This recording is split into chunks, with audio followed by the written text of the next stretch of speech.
Fiul lui Dumnezeu celui viu, care a venit în lume să mântuiești pe cei păcătoși, dintre care cel dintâi sunt eu. Încă cred că acesta este însuși prea curat trupul tău și acesta este însuși scump sângele tău. Deci mă rog ție, miluiește-mă și mi iartă toate greșalele, cele de voie, cele fără de voie, cele cu cuvântul sau cu fapta sau cu gândul, cele cu știință și cu neștiință.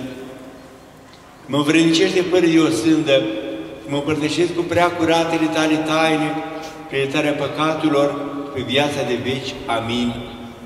Cine-i tale, cele de taină, astăzi Fiul lui Dumnezeu părtaș mă primește, căci nu voi spune vrăjmașilor tăi taina ta, nici sărutare îți voi da ca Iuda, și ca tălar mărturisindu-mă stricție, pomenește-mă, Doamne, într-o împărăția ta. Nu spre judecată sau spre o sândă, să-mi fie împărtășirea cu Sfintele tale taine, Doamne, și spre tămăduirea sufletului și a trupului. Amin. Binecuvântați și iertați.